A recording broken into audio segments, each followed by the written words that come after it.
요한계시록 16장 1절에서 우리 9절까지 같이 합독하시죠. 시작.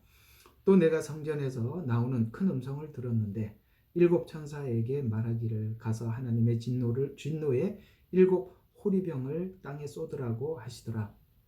그러므로 첫째 천사가 가서 자기 호리병을 땅에 쏟으니 그 짐승의 표를 가진 자들과 그의 형상에 경배한 자들 위에 악취가 나는 심한 헌대가 생기더라. 둘째 천사가 자기 호리병을 바다에 쏟으니 바다가 죽은 자들의 피같이 되어 모든 살아있는 혼들이 바다에서 죽더라. 셋째 천사가 자기 호리병을 강들과 물의 원천들에 쏟으니 그것들이 피가 되더라. 또 내가 들으니 물의 천사가 말하기를 오 주여, 주는 지금도 계시고 전에도 계셨고 앞으로도 계실 의로우신 분이시니 주께서 이렇게 심판하셨나이다. 그들이 성도들과 선지자들의 피를 흘렸으므로 주께서 그들에게 피를 주어 마시게 하신 것이 그들에게 마땅하니라고 하더라. 또 내가 들으니 제단에서 나는 소리가 나서 말하기를 그러하니이다. 전능하신 하나님 주의 심판은 참되며 의로우시니라고 하더라. 자, 넷째 천사가 자기 호리병을 해에 쏟으니 해에서 불로 사람들을 태우는 권세가 주어지더라. 그리하여 큰 열기로 사람을 태우니 그들이 이러한 재앙의 권세를 가진 하나님의 이름을 모독하더라. 그들은 회개치 아니하고 그분께 영광을 돌리지 아니하니라. 아멘. 간단해요. 어렵지 않습니다. 이게 그 일곱 대접 전체가 16장 안에 다 기록되어 있어요. 그런데 중심되는 메시지가 이거예요. 한번 몇 절을 보시냐면 이게 중심되는 메시지거든요. 5절부터 7절까지가 중심 메시지예요. 그러니까 이 대접 재앙이 왜 쏟아진지를 설명하는 게 바로 5절부터 7절에서 대답을 해주고 있거든요. 한번 5절 7절 한번 볼게요. 물의 천사가 주여, 주님은 지금도 계시고 전에도 계셨대요. 지금 심판하는 이 순간 계시고 전에 계셔.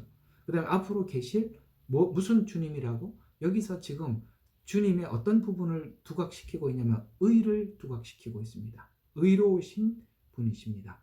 그러니까 의로 뭘 했어요? 심판을 하신다는 거예요. 그러니까 하나님의 제가 두 속성을 말씀드렸죠. 하나는 사랑의 속성, 하나는 의의 속성이라고 했습니다. 사랑의 속성은 무한하죠. 믿는 모든 사람에게 어떤 죄든지 용서하시는 그 사랑의 속성이 있다면 반대로 이제 그 하나님의 은혜를 입지 못한 자들에게 참 뭐죠? 이런 표현이 맞는 것 같아요. 이 대접 재앙을 정말 무자비하거든요. 그러니까 무자비하게 하나님이 심판하시는 거예요. 그게 이제 의의 속성이에요. 그래서 여기는 그렇게 말을 하고 있는 거예요.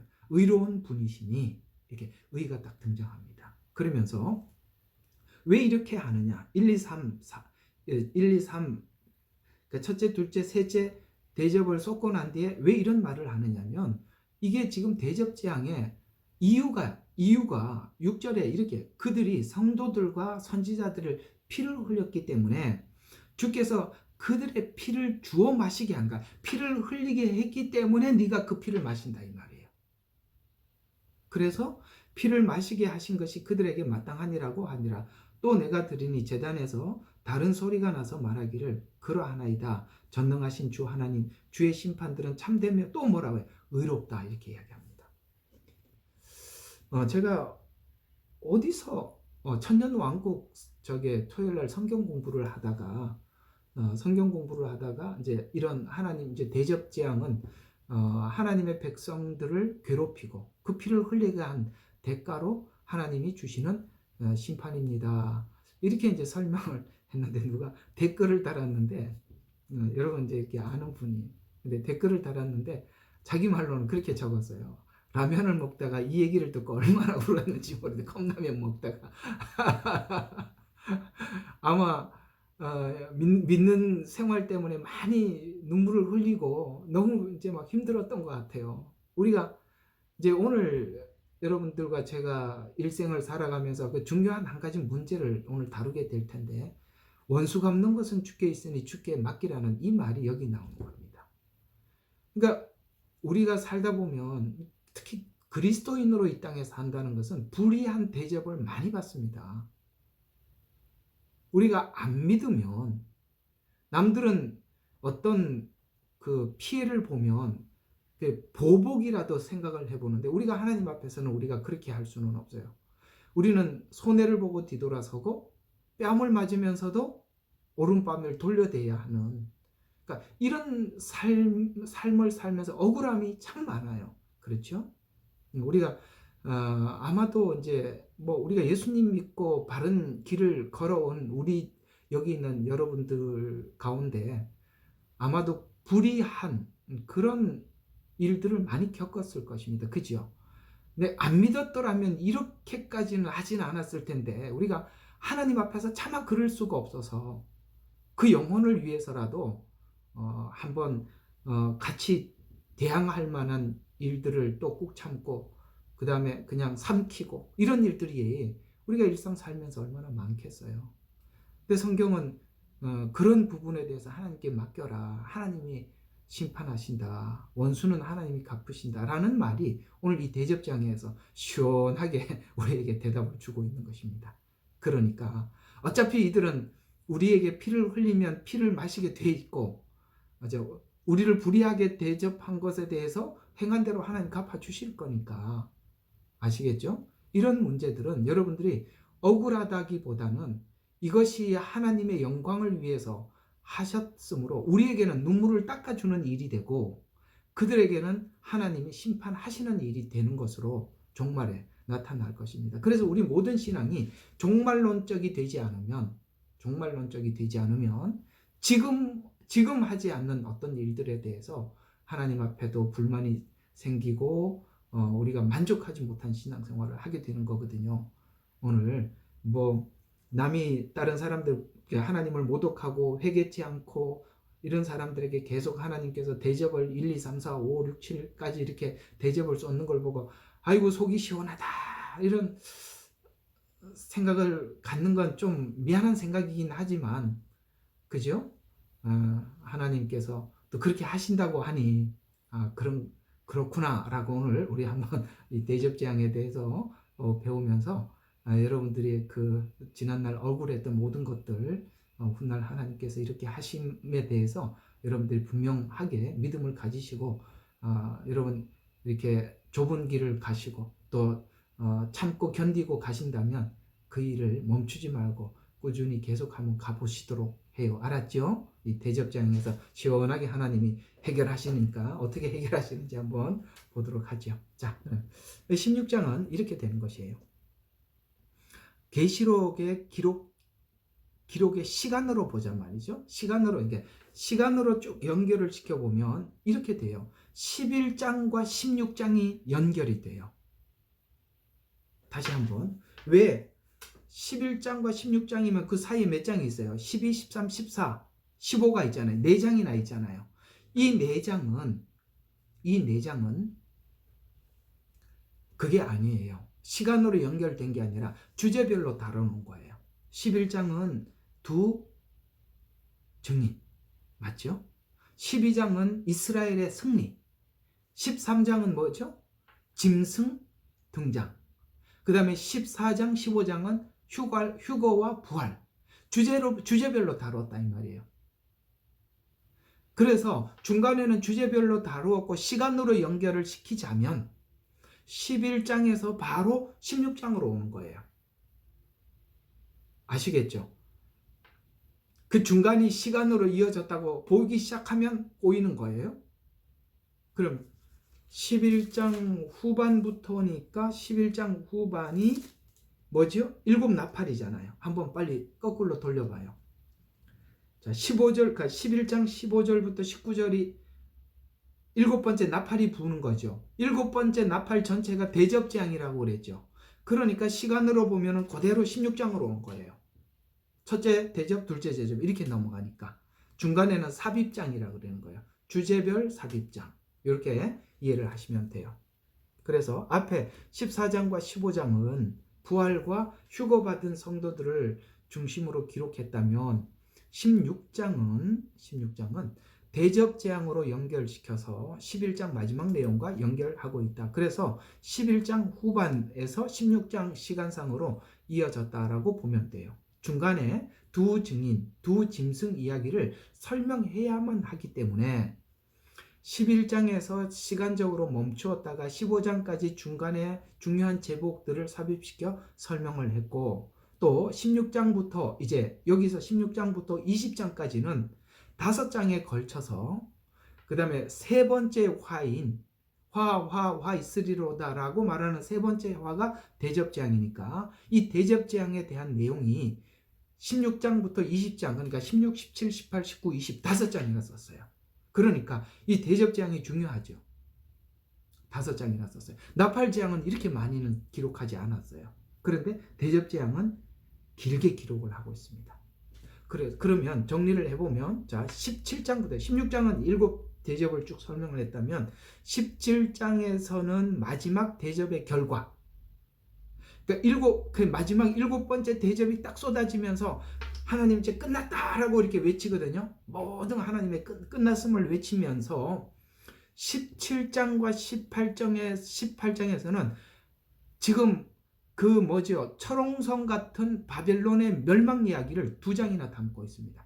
결과적으로 적그리스도, 사단이 적그리스도와 함께 구축해 놓은 이 바벨론이라는 이 제국이, 이 세상 나라가 완전히 멸망하는 것을 자세히 17장부터 18장에서 기록하고 있고, 19장은 이제 예수님의 재림으로 펼쳐질 심판, 앞에는 제국의 멸망, 그 다음에 19장에는 재림으로 펼쳐질 심판 이야기를 구체적으로 설명하고 있고, 그 다음에 20장은 모든 심판을 종결지을 뭐냐면 최후의 심판인 천년 왕국 후에 곡과 마곡의 전쟁으로 이제 천년 왕국까지 다 끝나버리는 겁니다.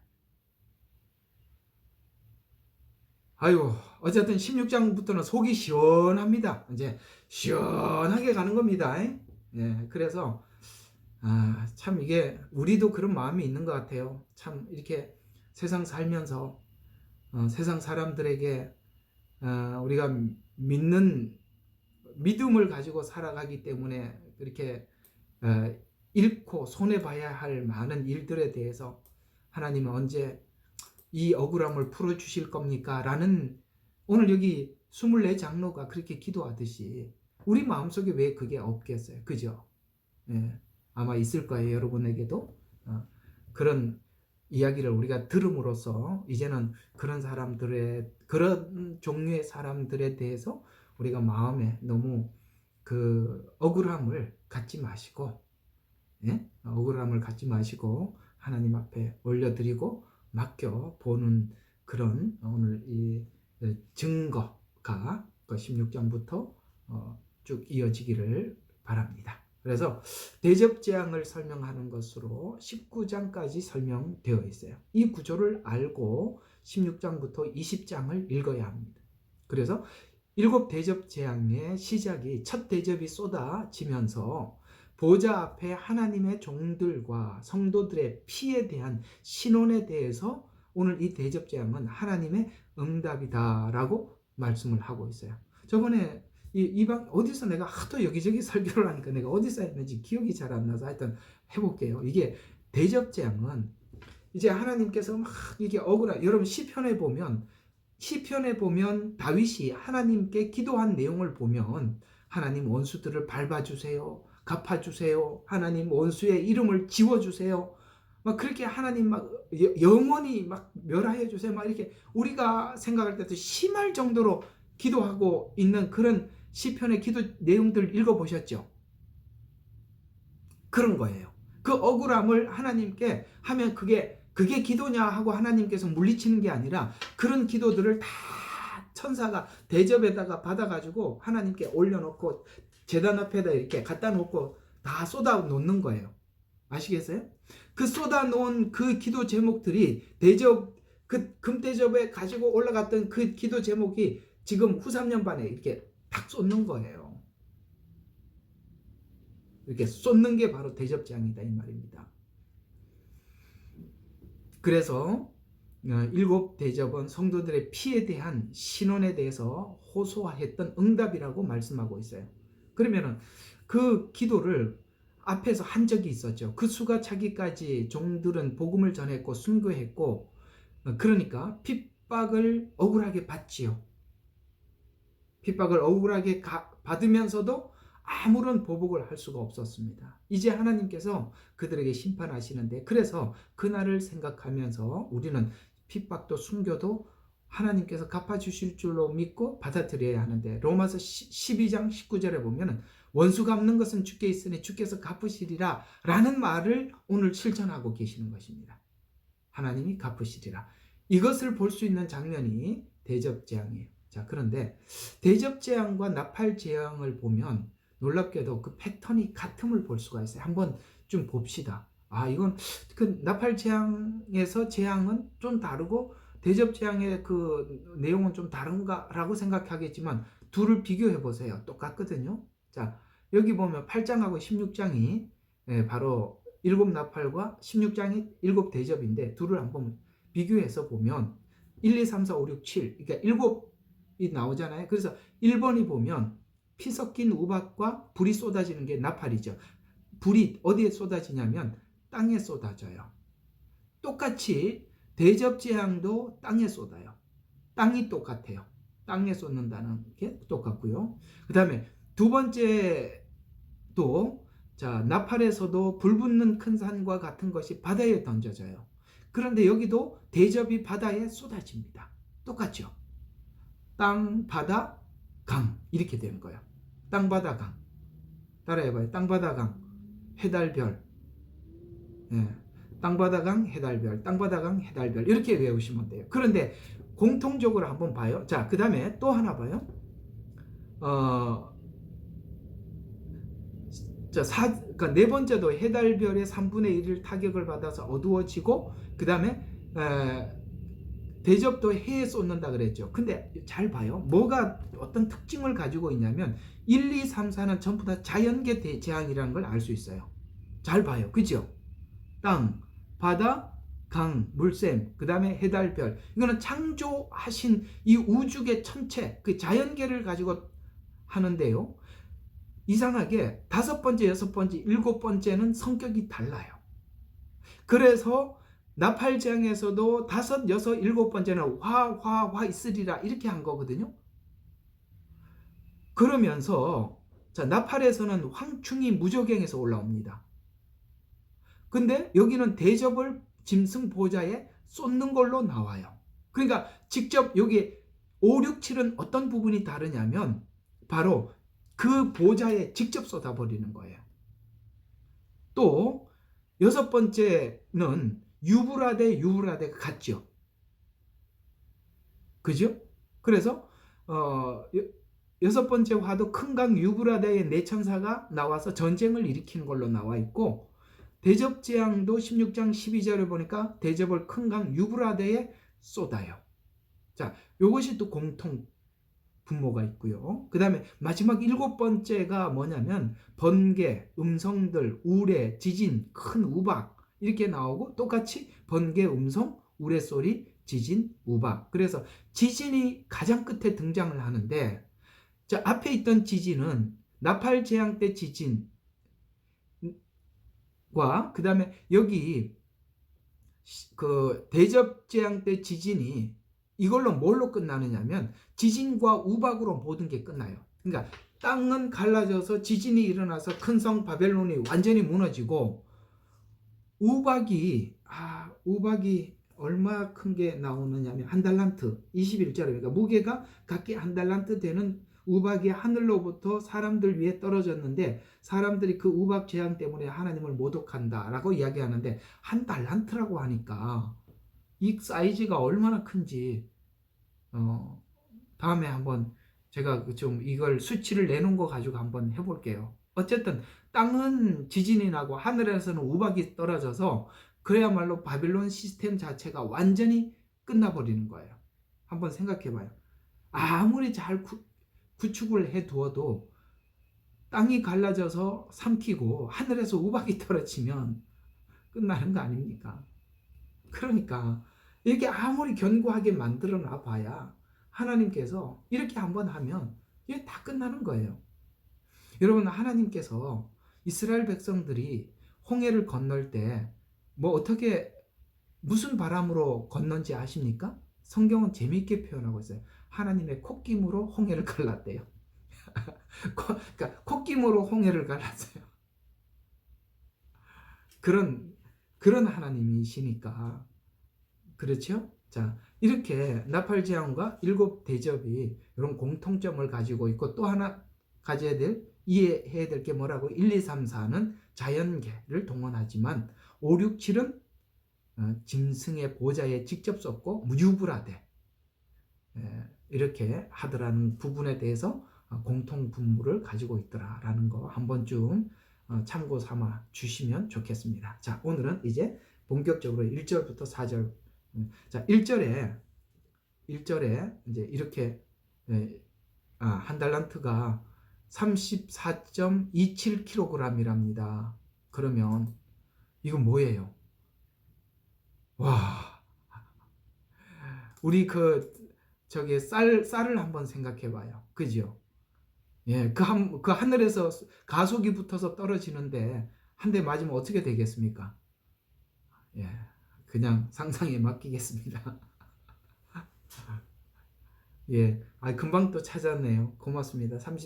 그냥 34kg 이렇게 좀 생각하면 되겠습니다. 사실 우리가 34kg는 사람 들기도 힘들잖아요.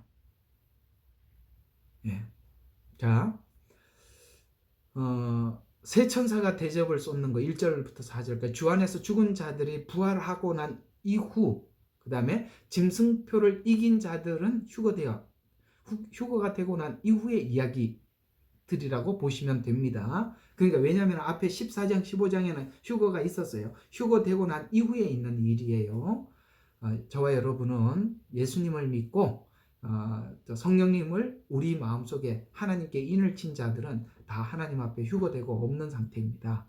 그래서 제가 후 3년 반에 남아있으면 안 된다고 말씀드린 겁니다. 자, 그럼 1절을 한번 봅시다. 이렇게 선언하고 있어요. 또 내가 성전에서 나오는 큰 음성을 들었는데 일곱 천사에게 말하기를 가서 하나님의 진노의 일곱 호리병을 땅에 쏟으라고 하시더라 라고. 이제 누가 이 일을 주체했다고요? 하나님이 결정을 하더라.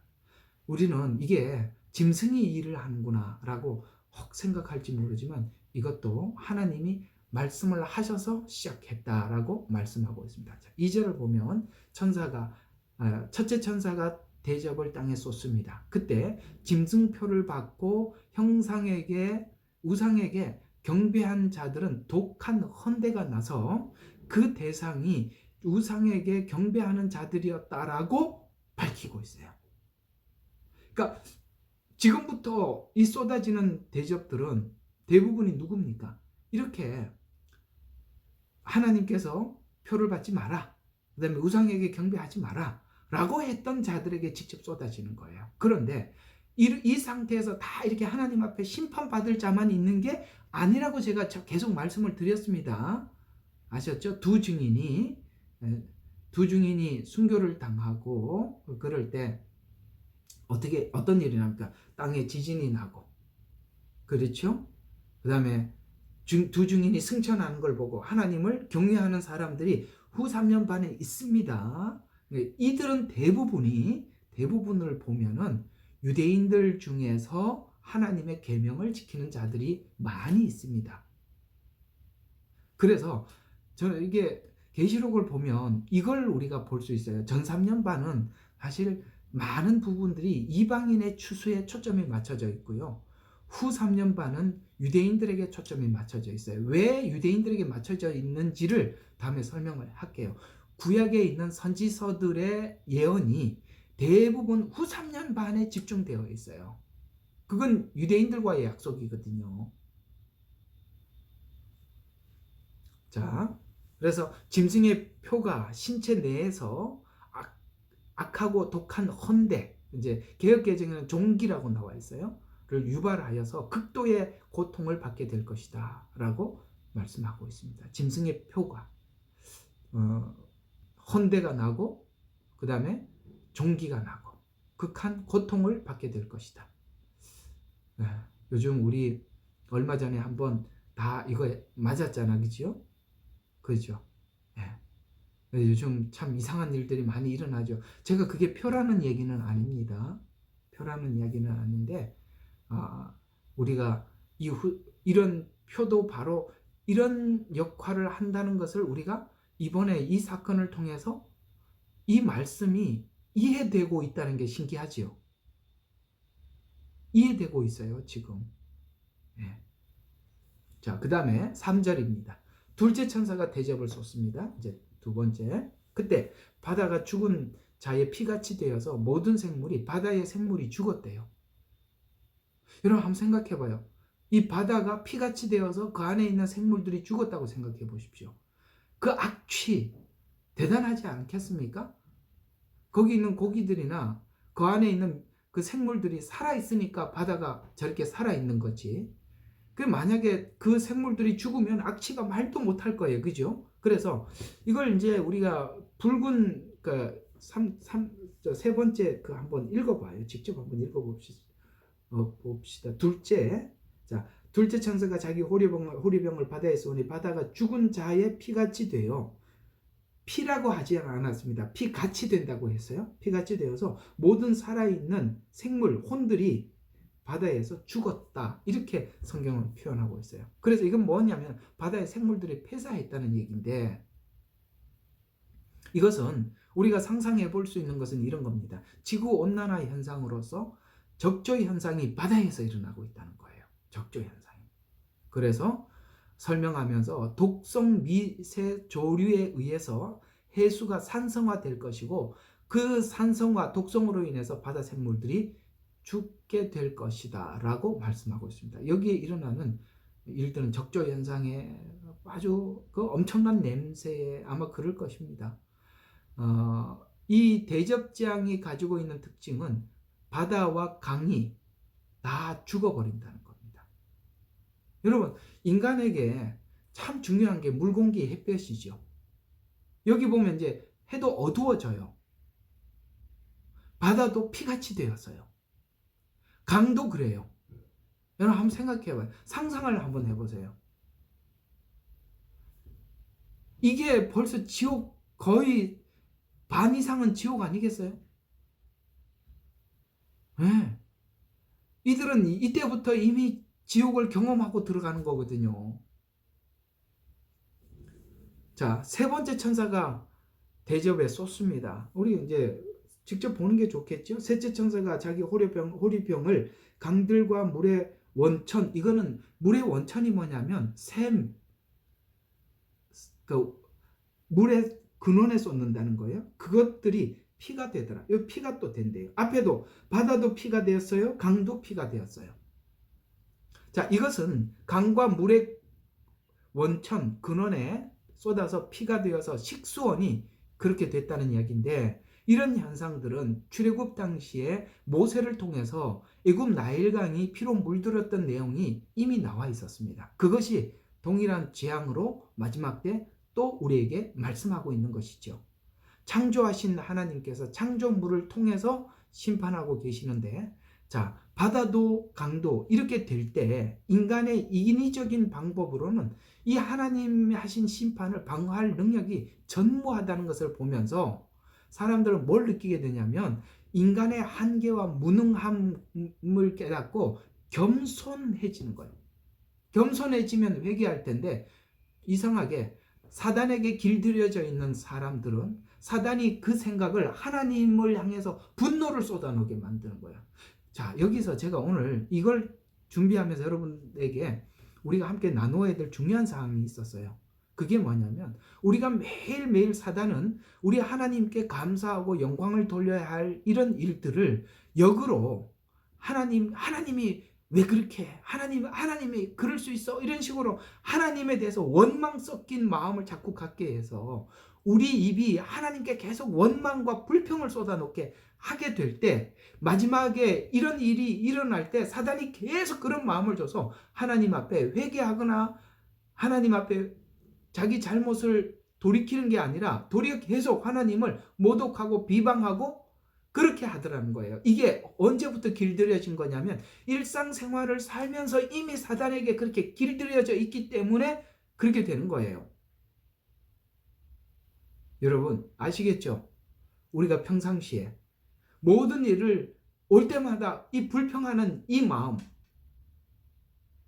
이걸 지금 사단이 계속 그런 마음을 줘서 그러면 자연스럽게 쉽게 이런 일이 올 때마다 지금 자기 잘못을 돌아보고 회개할 것이 무엇인가 하나님께 나가는 것이 아니라 보세요. 계속 불평을 하지 않습니까? 그래서 셋째 천사가 대접을 쏟았다. 자, 그러면 이제 총 7가지 대접인데 이제 3번 대접을 쏟고 난 이후에 중간에 삽입한 거예요. 다시 여기에 삽입이 또 들어가죠. 그게 아까 5절과 7절에 있는 말씀인데, 자, 하나님의 심판이 의롭다고 찬양하는 성도들과 선지자들 찬양이 나옵니다. 그래서 이게 왜 의롭냐면 11장에 기록된 대로 세상은 예수님을 미워하고 하나님의 종 선지자들과 성도들의 피를 흘리게 하고 그 피에 취할 정도가 돼요. 여러분, 피에 취했다라는 얘기는 것은 사람을 죽이는 것을 즐긴다는 뜻이에요. 즐긴다. 여러분, 그런 그 전쟁 영화를 보면 그 사이코패스 같은 그런 지휘관들 보시죠? 사람 죽이는 걸 재미로. 그렇게 사람 생명에 대해서 그렇게 여기는 거였죠. 그래서 성도들의 피를 흘리게 하고 그 피에 취할 정도가 되었다라고 요한계시록 17장 6절에 이 얘기를 다시 조금 더 확산해서 피에 취했다라고 이렇게 표현하고 있어요. 여기는 이 포도주라는 말은 피, 취하다. 포도주는 피라는 뜻이고 취하다라는 말은 원어로 보면 애주가 대량 학살을 했다. 이렇게 나와 있더라고요. 대량 학살을 했다.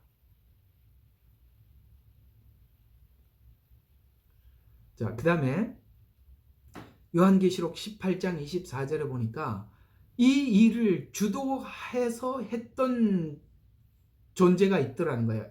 그러니까 성도들을 이렇게 피에 취할 만큼 그렇게 대량 학살을 하고 그렇게 했던 사람이 누구냐? 자, 18장 24절 성경을 보세요. 18장 24절. 자, 선지자들과 그 다음에 성도들과 이 땅에서 살해된 모든 사람들의 피가 여기 이제 이 땅에서 그 살해된 모든 사람 그녀 안에서 보았느니라. 그녀. 그러면 이 그녀는 누구죠? 요한계시록의 음녀예요. 그래서 요한이 하나님께서 보여주시는 이 환상을 보다가 음녀가 그 일을 앞장서서 한 걸 보고 너무나도 충격을 받는 거예요. 왜냐하면 이 음녀는 놀랍게도 종교를 등에 업고 이런 살해하는 일을 했는데 우리는 이 음녀가 십자가를 달고 그 다음에 성경을 들고 그 다음에 하나님이니 예수님이니 이렇게 외치고 있어서 그들은 우리가 같은 편이라고 생각을 했는데 그들이 그 일을 앞장서더라. 이런 이야기예요. 그래서 요한이 보고 너무 충격을 받고 놀란 거예요. 앞으로 교회가 핍박할 겁니다. 놀랍죠? 교회는 교회가 핍박할 겁니다. 어떻게 교회가 교회를 핍박할 수 있느냐? 그래서 지금도 보면 이상한 우리가 이해하고 있는 복음이 아닌 방향으로 복음을 이해하고 사회에서 운동을 하고 있는 그런 자들을 우리는 곳곳에서 많이 보고 있어요. 성경이 이야기하고 있는 복음과 그들이 말하고 있는 복음은 전혀 다른 이야기들을 서로 하고 있다는 것을 우리가 지금 현재도 보고 있지 않습니까? 그래서 그녀 안에서 살해된 자들의 피가 보였다. 이렇게 말씀하고 있는 것입니다.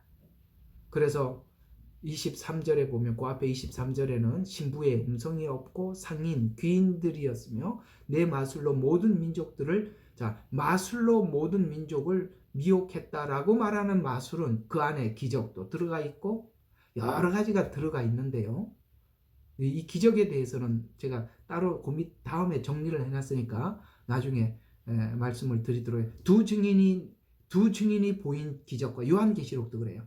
요한계시록 시대에 들어가서 두 증인이 보인 기적과 사단이 보인 기적은 서로가 달라요. 어떤 부분에서 다르냐면 두 증인이 기적을 베풀 때는 그들에게 회개의 복음을 외치는 것입니다. 그런데 이 짐승이 보인 기적은 우상에게 경배하기 위해서 보인 기적이에요. 따라서 이렇게 결론이 짓는 것입니다. 기적 자체가 복음은 아닙니다. 그렇게 결론이 내려지는 거예요. 기적 자체는 복음은 아니에요. 그래서 이걸 아셔야 돼요. 자, 하던 걸 멈추시고 저를 쳐다보세요. 자, 우리가 굉장히 조심해야 하고 중요시 여겨야 되는 것은 뭐냐면 누군가가 여러분을 가르치더라도 가르치는 것과 데리고 가려고 하는 목적지는 다를 수 있다는 걸 아셔야 합니다. 꼭 기억하세요. 신천지가 처음에 와서는 우리가 몰랐던 이야기를 꺼내놓고 신비하게 우리가 알고 싶었던 그런 것들을 몇 가지 답을 정확하게 줄 수 있습니다. 그들의 이야기가 다 틀리지는 않았습니다. 그러나 잘 들으세요.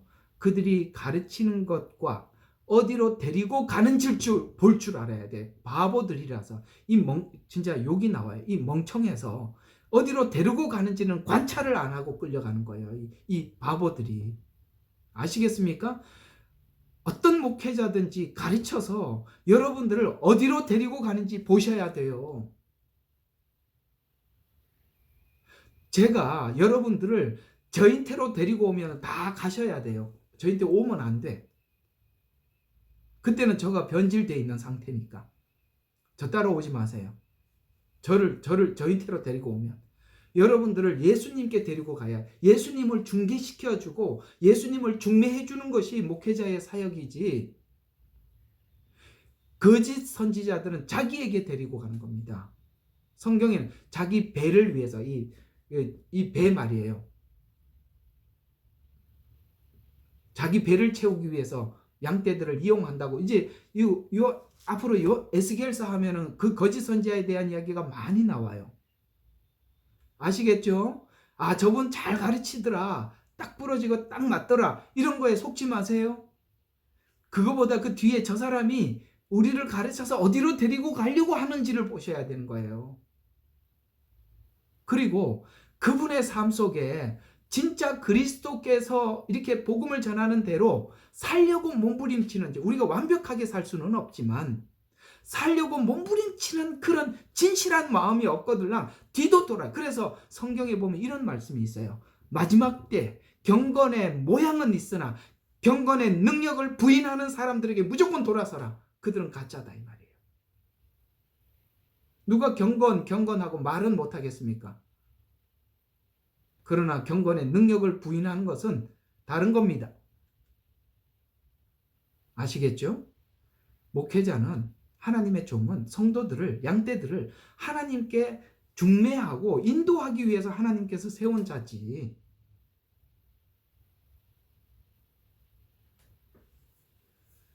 잘 기억해 두시기 바랍니다. 다시 한번 말씀드릴게요.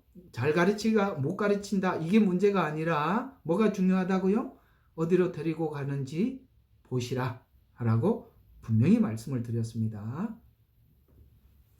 저도 여러분들을 잘못 데리고 가거들랑 다른 거는 몰라도 그런 거 하거들랑 저한테 좀 뭐라고 그래 주세요. 네.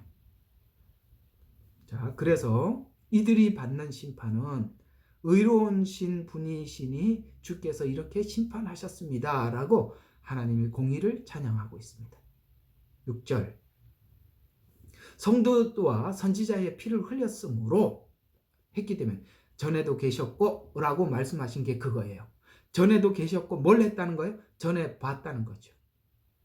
그래서 흘렸으므로 주께서 그들에게 피를 주어 마시게 하는 것이 의는, 하나님의 의는 그러죠. 성경에 그 모세의 법에 의하면 이렇게 한 자에게 하나님이 이렇게 보복하고 이렇게 한 자에게 이렇게 보복하고 이렇게 보복법이 나오잖아요. 그걸 그대로 적용시키는 겁니다. 피를 쏟게 했으니까 피를 마시게 하는 것. 그래서 마땅합니다 라고 이야기합니다. 그래서 그 앞에 있는 5절이 그 근거로 되고 있어요. 그 이유를 5절에서 이렇게 말하고 있어요. 또 내가 들으니 물의 천사가 주여 주는 지금도 계시고, 지금 하나님이 이 심판을 하는데 전에도 계셨고, 전에 이 선지자들에게 피를 흘리게 한 걸 봤단 말이에요. 전에 계셨고 앞으로도 계실 의로운 분이다. 지금 하나님은 요한계시록에는 후반부에 심판으로 등장하실 때는 의로 등장한다는 걸 기억하셔야 돼요. 의로. 그래서 마땅합니다 라고 말씀합니다. 요한계시록 1장 8절에도 하나님에 대해서 똑같이 소개를 하고 있어요. 처음부터 이렇게 소개를 했었어요. 나는 알파요 오메가요 시작과 끝이라. 지금도 계셨고 전에도 계셨고 앞으로 오실 전능하신 분이 말하노라 라고 말씀을 하셨죠. 예언하시고 성취하시는 하나님. 요한계시록 4장 8절에도 똑같은 이야기를 요한계시록의 중요한 주제로 등장하는 게 이겁니다. 8절, 4장 8절. 내 짐승들은 각각 자기 주위에 6개의 날개를 가졌고 안쪽에는 눈들로 가득 찼더라. 또 그들은 밤낮 쉬지 않고 말하기를 거룩하시도다. 또 이야기하죠. 전에도 계셨고 지금도 계시며 앞으로도 오실 전능하신 주 하나님이다. 이게 무슨 말? 예언하고 성취하시고 말씀하신 대로 실천하시는 하나님. 이런 말들이 전에, 지금, 앞으로 이런 말에 숨겨져 있는 말씀입니다. 7절. 자, 다음 절 한번 봐요. 또 내가 들으니 제단에서 나는 소리가 나서 말하기를 그러하나이다. 전능하신 주 하나님, 주의 심판은 참되며 의로우시니다 라고 하더라. 그래서 제단에서 나는 소리를 들으니까 참되고 의롭다라고 이야기합니다. 그러면 이 제단에서 나는 소리라고 했는데 이 제단은 어디서 말하는 제단이냐? 앞에 나와 있었어요. 6장입니다. 자, 우리 6장으로 가보면 9절과 10절 직접 찾아보는 게 좋을 것 같습니다. 그래 여러분 기억에 남는다고 해요. 자, 9절 10절.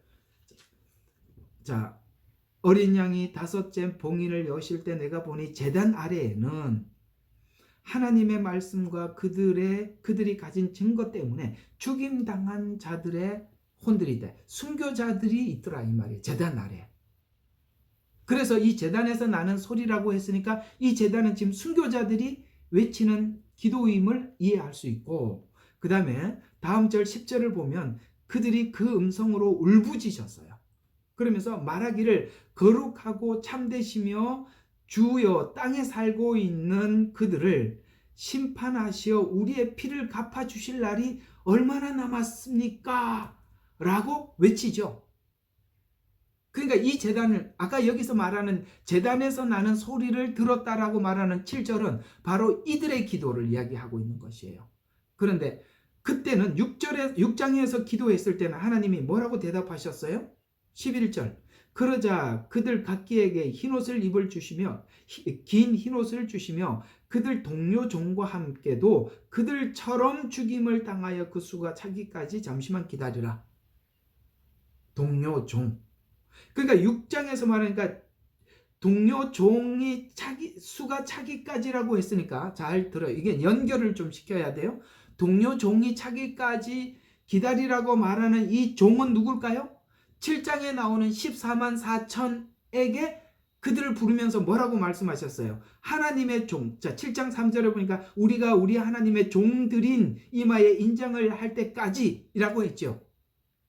그러니까 이 14만 4천이 전 3년 반에 복음을 전하면서 많이 순교를 하고, 아까 이 14만 4천이 14장 1절에 어디 섰다고요? 어린 양이 시온산 위에 서 있고 라고 해서 그들이 순교하고 시온산 위에 올라가서 후 3년 반에 이 대접이 쏟아지는 거예요. 이제 그림이 그려지시지요? 예. 그러면 6장에서는 뭡니까? 14만 4천에게 인치기 전에도 이미 많은 사람들이 순교했었다라는 이야기가 되는 거죠. 그러면 24만 4천은 7년이라는 시간 안에 순교된 자들이라고 보면, 그러면 여기 제단 아래에서 이미 순교해서 하나님 앞에 외치는 이들은 누굴까요? 대답해봐요. 이들은 누굴까요? 7년이 들어가기 전인데, 기독교가 생겨서 지금까지 사도들과 같이 주의 복음을 전하다 순교한 그 앞에 있는 많은 무리들을 이야기하는 것입니다. 그리고 그 수가 7년이라는 시간 안에 다 찹니다. 전 3년 반에. 알아들으셨죠? 그래서 이미 그들은 하나님 앞에 그렇게 기도하고 있었고, 전 3년 반에 순교하였고, 그 수가 다 차서 후 3년 반에 쏟아지는 겁니다. 이제 연결이 되시죠? 네. 이 순교에 대한 이해가 연결이 돼서 정리가 되어 있어야 하는 것이에요. 그래서 갚아주시겠습니까? 그래서 잠시만 더 쉬라 이렇게 말씀하셨는데, 잠시만 더 쉬라가 19장 2절에 갚아주십시오가 갚아주셨다로 끝이 납니다. 이게 이제 대접재앙을 다 쏟고 난 뒤에 갚아주셨다라고 선언하거든요. 자, 한번 보세요. 19장 2절. 이는 그분의 심판이 참되고 의롭기 때문에, 똑같지요. 여기 말했는 말하고 똑같지요. 참되고 의롭기 때문이며, 또 그분께서 그녀의 음행으로 땅을 타락케 한 그 큰 창녀를 심판하셔서 그들의 종들의 피를 그녀 손에서 갚아주셨기 때문이라 라고 과거형으로 하죠. 주시기를 언제 하시겠습니까? 라고, 미래에 언제 하실 겁니까? 라고 물었는데 19장에서는 갚아주셨다. 그러면은 갚아주십시오는 언제? 후 3년 반 들어가기 전이고, 갚아주셨다는 후 3년 반 끝나는 거니까, 이 후 3년 반이 어떤 성격을 가지고 있는지 이제 아시겠죠?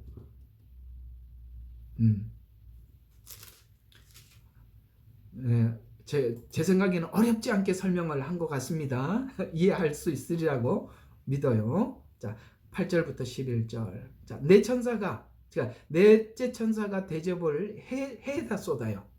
그러자 불로 사람들을 태웁니다. 이게 이제 원어로 보면 이런 뜻이라고 해요. 열기로 말리다, 고통하다. 사막에서 계속 뜨거운 햇빛이 내리쬐고 있고 피할 곳이 없는 상태라고, 이렇게 한번 상상을 해보시면 되겠습니다. 만약에 이렇게 강한 햇빛으로 말리면 여러분, 이 수목도 말라버리겠죠. 콘크리트도 닳아 있겠죠. 이렇게 한번 생각을 하면 돼요. 그래서 태양의 열기로 고통스럽게 죽어가는데, 놀랍게 그 앞에 무슨 일이 있었어요? 바다도 피같이 변했고 물의 근원도 피로 변했으니까 더우면 뭘 찾아요? 물을 찾는데 물도 피로 변했어요. 여러분, 이게 어떤 상태인지 감이 잡히세요? 네. 목마르면 물이라도 마셔야 되는데 물도 없어요. 그래서 이걸 이렇게 상상해 볼 수 있어요. 지구의 오존층 파괴로 약해져가는 자기장, 뜨거워지는 지구, 사라져가는 빙하, 산불의 뜨거운 열기로 인해서 지구 곳곳에서 일어나게. 그래서 연결시켜보면 셋째 대접에서 강물이 피처럼 돼 있는 상태에서 9절까지 오늘 읽었으니까 9절까지 봐요. 뜨거운 열기로 마실 물이 없어서 핏물 같은 물이라도 마셔야 할 만큼 되었다. 그래서 이 심판은 앞에 선지자들의 피를 흘린 대가로 이들이 핏물을 마시지 않으려고 해도 마실 수밖에 없었다, 이 말이에요. 그걸 지금 얘기하고 있는 거예요. 핏물을 마시지 않으려고 해도 마실 수밖에 없었다. 뜨거운 열기 때문에. 그러면 우리가 되게 뜨거우면 무슨 액체라도 찾아서 마시잖아요. 그게 핏물이라도 마시게 되더라 라고 하면서 결국은 피를 마시게 해서 하나님의 종들을 죽인 피의 대가를 하나님이 치르셨다, 이렇게 우리에게 말씀하고 있는 것입니다. 그래서 17장 6절에 보니까 이 고통을 당하고 있는 자가 누군가 하고 봤더니 17장 6절에 그 정체를 소개하고 있어요. 한번 그 정체를 한번 봅시다. 17장 6절. 또 내가 보니 그 여자가 성도들의 피와, 자, 이 피를 마시고 있는 그를 이야기하고 있어요. 성도들의 피와 예수의 순교자의 피에 취하였더라. 그러므로 내가 그녀를 보고 크게 의아하며 놀랐다. 되었다라고 그렇게 말씀하고 있어요. 그게 누구였다고요? 음녀. 우리 같은 교회라는 십자가를 걸고 성경책을 들고 하나님이니 예수님이니 이렇게 떠들어대는데 그들이 이렇게 하더라. 그래서 마지막 때는 진짜 그리스도인들과 거짓 그리스도인들이 나누어지는 거예요. 지금은 방법이 없어요. 가짜 교회 죽어도 나가면 안 됩니다. 방법이 없다니까요. 나누어진다니까. 이 바벨론을 구축하고 있는 이 바벨론도 교회 안에 구축되고 있다는 걸 믿으십니까? 아까 말씀드렸죠. 음녀가 있고 정조를 지키는 여자가 있어요. 요한계시록에는. 이게 종교다원주의예요. 이래도 좋고 저래도 좋고. 여러분 성경에 이래도 좋고 저래도 좋다는 말이 어디 있습니까? 좋은 게 좋다고요? 그런 거 없습니다. 자, 그래서 음녀의 특징은 하나님을 비방하고 회개하지 않을 것입니다. 이것이 땅에 거하는 자들의 정체성이에요. 그래서 이들이 하나님을 비방하고 그 다음에 하나님을 모욕을 하고 하나님 앞에 불평을 하고 이것이 뭘 이야기하느냐면 바로 나는 짐승에게 속한 자입니다. 이렇게 자기 신앙 고백을 하는 거하고 똑같은 거라 이 말이에요. 나는 짐승의 편이에요. 이렇게 얘기하는 거예요. 비방한다는 그 자체가. 그래서 자기의 소속을 그대로 드러내주고 있는 것입니다. 그래서 요한계시록 13장 5절과 6절을 보면은 자, 이것도 한번 볼 필요가 있어요. 왜 그들은 이렇게 끊임없이 하나님께서 회개하라고 재앙을 주셔도 계속 회개하지 않고 이렇게 하느냐? 자, 13장 5절과 6절에 자, 그 짐승이 큰 일들과 모독하는 말을 뭘 했다고요? 모독하는 말을 하는 입을 받았대. 말은 내 안에 뭐가 있는지를 드러내는 통로거든요. 그래서 말을 받았으며 42달 동안 활동한 권세를 갖는데 이 42달 동안 그 권세를 가지고 활동을 하면서 사람들에게 뭘 하게 하느냐면 하나님을 계속 모독하게 만든다는 거예요. 그러니까 내가 하나님을 계속 모독하고 그렇게 한다는 것은 내가 누구 소속인지 그 소속에 대한 정체성을 말하는 것이다 이 말이에요. 그래서 그 다음 6절을 보면 짐승이 입을 벌려 하나님을 대적하며 모독하되 그의 이름과 그의 성막과 하늘에 거하는 자들을 모독하더라. 다 모독하게. 성막도 그러니까 성전도 그 다음에 하늘에 거하는 우리 성도들도 모독하고 그렇게 한다는 거예요. 그래서 이건 늘 하나님이 하신 일들에 대해서 모독하고 비방하고 이것이 익숙해져 있는 사람은 사단이 이런 마음을 줄 때 즉시 사단이 준 그 입으로 하나님을 모독하는 그런 일을 하게 되더라라고 말씀하셔서 우리가 일상을 살아가는 과정 속에서도 우리가 늘 정말 이 불평이 입에 정말 해결되셔야 돼요. 이 말을 하는 걸 들어보면 옆에 있기가 참 불편한 사람들이 있어요. 하기만 막 힘들어 죽겠어. 왜 이렇게 막 늘 그래. 정말 짜증나는 그거 하지 말아야 돼. 의도적으로라도 하지 말라고 자기 입을 쳐서라도 하지 말아야지. 이렇게 하면은 지금 사단이 이런 마음을 불어넣어 줄 때 끊임없이 우리도 그렇게 할 거 아니겠어요? 자, 오늘은 이렇게 9절까지 여러분에게 말씀을 드리겠습니다. 제 차 옆에는 제가 이렇게 차에 이제 목사님들이 이렇게 붙이고 다니는 예수님 한 분만이면 충분합니다, 족합니다. 이런 그걸 이제 문구를 붙여갖고 다니는 게 있어요. 그러니까 어떤 사람들은 이제 차를 타고 가다 보면 옆에서 이렇게 해줘요. 굿 하면서 창문 열고 막 빵빵빵 해주고 막 이렇게 해주는데 어떤 사람들은 알죠. 이게 손가락으로 욕하고 가고 막 소리 지르고 난 누가 막 옆에서 뺑뺑 막 이렇게 빵빵 그래서 나 잘못한 거 없는데 왜 나한테 그러나 하고 이렇게 보니까 나보고 막 욕을 막 엄청나게 하고 내가 왜 저 사람 왜 욕하지? 그러니까 옆에 있는 이 문구 보고 저렇게 욕을 하는구나. 모독하는 것이 생활화되어 있다. 생활이. 예? 욕하고. 자, 오늘은 여기까지 말씀을 드리면서 어때요? 원수 갚는 거 하나님께 있으니까 하나님께 맡기라는 말이 여러분에게 뭐와 닿습니까? 그러니 계속 참고 잘 견디면서 여러분 주어진 길을 마지막까지 완주하시기를 바랍니다. 이게 원수 때문에 우리가 괴로워하면 우리가 하나님 앞에 우리가 거룩함을 쫓아가지도 못하고 우리의 발걸음이 멈춰서요. 그런 사람 한 사람도 없기를 부탁을 드립니다. 기도하겠습니다. 하나님 아버지, 오늘은 저희들이 16장에 들어와서 1절부터 9절까지 하나님의 의로 심판하시는 것이 바로 마지막 때에 있는 이 대접재앙이라는 것을 배웠습니다. 로마서에서 말씀하시기를 원수 갚는 것은 주께 있으니 주께 맡기라 라고 말씀하신 그 말씀을 우리가 더 선명하게 보는 시간을 가지고 있습니다. 그러니 주님, 저희들에게는 주신 복음에 집중하고 주의 거룩함을 닮아가는 거기에 우리의 모든 삶을 우리의 혼을 쏟을 수 있도록 하나님 축복하여 주시옵소서. 예수님 이름으로 기도합니다. 아멘.